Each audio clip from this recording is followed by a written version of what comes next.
Hello everyone, welcome to ExamBee students. मेरा नाम है कैलाश तिवारी। दोस्तों, अपनी इस वीडियो में हम डिस्कस करने वाले हैं राष्ट्रीय केमिकल्स एंड फर्टिलाइजर लिमिटेड में जो लेटेस्ट रिक्रूटमेंट आई है for the post of management trainee. इसमें बहुत सारे डिफरेंट डिफरेंट सब्जेक्ट्स में पोस्ट है, बट यहाँ पे एक मार्केटिंग है जो जिसमें कि agriculture graduate plus post graduate eligible है। उसके बारे में हम डिस्कस करेंगे, बट आगे बढ़ने से पहले मैं आपको बता दूं कि ये जो पोजीशन है ये राष्ट्रीय केमिकल्स एंड फर्टिलाइजर लिमिटेड की, इसमें आपके पास बीएससी एग्रीकल्चर या फिर ग्रेजुएशन किसी में भी होने के साथ साथ आपके पास एमबीए होना जरूरी है। सो दोस्तों, ये सिर्फ एग्रीकल्चर ग्रेजुएट्स के लिए नहीं है, बल्कि 2 ईयर का पोस्ट ग्रेजुएशन आपके पास होना चाहिए, वो भी एमबीए बिजनेस एडमिनिस्ट्रेशन से रिलेटेड। एमएससी नहीं चलेगा। बट मैं चाहता हूँ कि आप इस वीडियो को जरूर देखें, खासकर जो स्टूडेंट्स बीएससी कर रहे हैं या जिनका जस्ट अभी कंप्लीट हुआ है, सो दैट कि आपको ये पता चले कि आपके पास क्या क्या अपॉर्चुनिटीज रहती हैं ग्रेजुएशन के बाद अगर आप पोस्ट ग्रेजुएशन करते हैं तो। क्योंकि आपके पास अभी ये टाइम बहुत क्रूशियल होता है ग्रेजुएशन करने के बाद की सिर्फ किसी भी एग्जामिनेशन के लिए प्रिपरेशन करें, ज्यादातर टाइम वो एफ होता है, या फिर साथ में कुछ पोस्ट ग्रेजुएशन करें। तो जैसा कि मैं हमेशा आपको पोस्ट ग्रेजुएशन के लिए बोलता हूँ, तो आपको ये ध्यान रखना है। ये जॉब नो डाउट बहुत अच्छी है, इसमें 80,000 से भी ज्यादा की सैलरी पर मंथ होने वाली है। मैं इसको आपको आगे बताऊंगा। तो चलिए स्टार्ट करते हैं। यहाँ पे डिफरेंट डिफरेंट वैकेंसीज के लिए है, बट हम सीधे डिस्कस करेंगे जो agriculture graduates plus MBA students के लिए है। तो मैनेजमेंट ट्रेनी मार्केटिंग के लिए 37 वैकेंसीज है। बाइफर्केशन आप देख सकते हैं, क्योंकि ये भी गवर्नमेंट ऑफ इंडिया का पीएसयू है। एजुकेशनल क्वालिफिकेशन और एज की जो कट ऑफ डेट है वो 1 जून 2023 है, मतलब इस डेट तक आपके पास सारी डिग्रीज होनी चाहिए। तो क्वालिफिकेशन आप यहाँ पे देख सकते हैं, regular full time UGC AICTE ICR recognised in science engineering agriculture graduate in students. साथ ही साथ एंड लिखा है और नहीं है, मतलब ये भी दोनों चीज होनी चाहिए। 2 year regular and full time UGC recognised post graduate degree in one of the following. क्या चीज है वो? MBA marketing as specialisation, MMS marketing as specialisation, MBA agri business management, MBA agri business management, या फिर MBA in agriculture.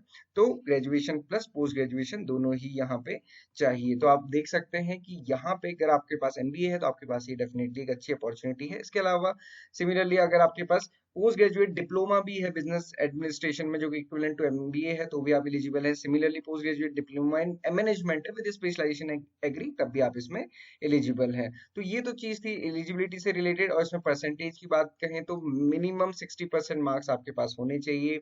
Maximum age की जो criteria है, अपर as 1 मई 2023 को 27 होनी चाहिए, और कैटेगरी वाइज डिफरेंट रिलैक्सेशन है, बट इससे ज्यादा एज नहीं होनी चाहिए। ओके, अब आते हैं हम बाकी सारी चीजों पे। तो आप यहाँ पे बाकी सारी चीजें देखेंगे तो कैटेगरी वाइज जो डिफरेंट हम कहते हैं, जो हमें छूट मिलती है, वो आप सारी चीजें देख सकते हैं। क्या सर्टिफिकेट के नॉर्म्स हैं वो आप यहाँ पे देख लीजिएगा। Date of reckoning eligibility criteria वो हमने बता दिया है, 1 मई 2023 है। एप्लीकेशन फीस आप देखेंगे 1000 रुपीज है। आईबीपीएससी इस एग्जाम को कंडक्ट कराने वाला है। नेचर ऑफ जॉब ये इंपॉर्टेंट है, क्योंकि आपको ये पता होना चाहिए कि आपकी जॉब में आपके पास वर्क क्या होगा। तो बेसिकली जो आरसीएफ है उनकी 2 यूनिट है, एक थल अलीबाग में और दूसरी ट्रॉम्बे मुंबई में। And a nation wide marketing network, तो क्योंकि ये मार्केटिंग की जॉब है तो नेशन वाइड आपकी पोस्टिंग हो सकती है। The posting of selected candidate may be at the units area office all India marketing offices of the company as decided by the management. तो कहीं पे भी होगी, और क्योंकि ये एग्रीकल्चर मार्केटिंग से रिलेटेड है तो डेफिनेटली जो सेंट्रल ऑफिस है वहां तो नहीं ही होगी, हो भी सकती है, वो अलग चीज है। सैलरी एंड अदर बेनिफिट की बात करेंगे तो स्टार्टिंग में 1 साल के लिए जो कंपनी ऑफर कर रही है वो 30,000 rupees per month plus free lodging facilities eight companies hostel if posted at Trombay and थल। द हॉस्टल एकोमोडेशन ये शेयरिंग बेसिस पे फ्री ऑफ कॉस्ट होगा, वो दिया जाएगा पूरी ट्रेनिंग के टाइम पे। उसके बाहर अगर आप पोस्टेड होते हैं तो fix allowance 2500 rupees per month मिलता है। इसके बाद successful completion of 1 year of training होने के बाद जो इवन ग्रेड है स्केल ऑफ पे का 40,000 से 1,40,000 वाला, इसमें जो टोटल मंथली ग्रॉस इन्वॉल्वमेंट्स बनते हैं बेसिक प्लस डीए पर्क्स वगैरह एचआरए सब मिला के, वो लगभग 80,000 के अप्रॉक्स बनते हैं। और इसके साथ साथ आप देखेंगे यहाँ पे एकोमोडेशन भी दी जाती है। The On absorption, the employee is entitled to company accommodation. The company township will be provided in Thal unit and subject to availability or in the Trombe unit. तो हालांकि वो पोस्टिंग पे काफी डिपेंड करता है, बट आप देख सकते हैं कि 80,000 की सैलरी है, तो डेफिनेटली एक अच्छी सैलरी है एमबीए करने के बाद। हालांकि आपके पास दूसरे ऑफर्स भी होंगे प्राइवेट में भी, ये भी, बट आप इसको भी कंसिडर कर सकते हैं। तो सिंपल कहने का मतलब है कि हमारी ग्रेजुएशन के बाद अगर हम पोस्ट ग्रेजुएशन करते हैं तो हमारे पास डिफरेंट अपॉर्चुनिटीज आती है। मैंने आपको पहले ही बताया था, बैंकिंग में जो डायरेक्ट रिक्रूटमेंट आती है एमबीए होने के बाद मार्केटिंग में या फिर प्रोजेक्ट मैनेजमेंट में, तो वो भी काफी अच्छी अपॉर्चुनिटीज होती है। तो ये वैसे ही एक ही अपॉर्चुनिटी भी है। यहाँ पे एक बॉन्ड भरना होगा। Bond amount of 1 lakh shall be deposited by the management trainee at the time of joining in the form of fixed deposit with the lien mark to the RCF। तो ये 4 साल के लिए रहता है और 1 ईयर की ट्रेनिंग इसी में इंक्लूडेड रहती है। सिलेक्शन प्रोसीजर क्या है? ऑनलाइन टेस्ट होगा और उसके बाद पर्सनल इंटरव्यू होगा। तो रिटर्न एग्जाम भी है और पर्सनल इंटरव्यू भी है।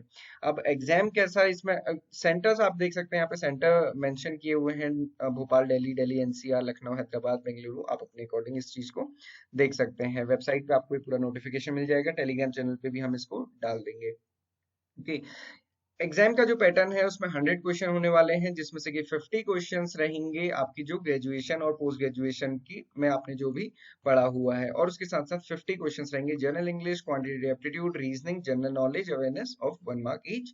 नेगेटिव मार्किंग भी होगी। ओके, और इसमें जो इम्पोर्टेंट है, अगर आप देखेंगे बाइफर्केशन, फाइनल जो सिलेक्शन है वो ऑनलाइन टेस्ट का जो है वेटेज 80% है और पर्सनल इंटरव्यू का 20% है, और 100% फाइनल सिलेक्शन के मार्क्स इसके बेसिस पे काउंट होंगे। और जो स्टूडेंट्स को पर्सनल इंटरव्यू के लिए बुलाया जाएगा तो कैंडिडेट इन द रेशियो 1:7, तो आप देख सकते हैं कि एक वैकेंसी के अगेंस्ट 7 स्टूडेंट्स को बुलाया जाएगा और एवरेज मिनिमम 50% मार्क्स आपके होने चाहिए। बाकी कैसे अप्लाई करना है ये गाइडलाइंस यहाँ पे मेंशन की हुई है। और इसके साथ साथ मैं आपको बता दूं कि इसमें कैसा पेपर होगा, ये सारी चीजें इन्होंने ऑलरेडी प्रोवाइड की हुई हैं। आप देखेंगे pre recruitment awareness for management training 13 discipline, यहाँ पे सारी चीजें दी हुई है, वीडियो फॉर्मेट में है, आप देख सकते हैं। Management training marketing management and agriculture, आप यहाँ पे व्यू करेंगे तो आपको यहाँ पे ये पूरी वीडियो दिख जाएगी, जिसमें कि सैंपल क्वेश्चंस दिए हुए हैं एग्री बिजनेस के और कैसे कैसे वो क्वेश्चन आने वाले हैं। तो आप यहाँ पे इन सारी चीजों को देख सकते हैं। सो डेफिनेटली स्टूडेंट्स, एक अच्छी अपॉर्चुनिटी है। अगर आपने एमबीए किया है या आप एमबीए करने का सोच रहे हैं तो आपको पता होना चाहिए कि किस टाइप की अपॉर्चुनिटीज आपके लिए आ सकती है, वो भी गवर्नमेंट सेक्टर में। So thank you for watching this video। कोई भी डाउट, क्वेरी, क्वेश्चन है आप पूछ सकते हैं। टेलीग्राम चैनल को भी आप ज्वाइन कर सकते हैं, वहां पे भी क्वेश्चन पूछ सकते हैं। Thank you for watching this video and have a very great day ahead।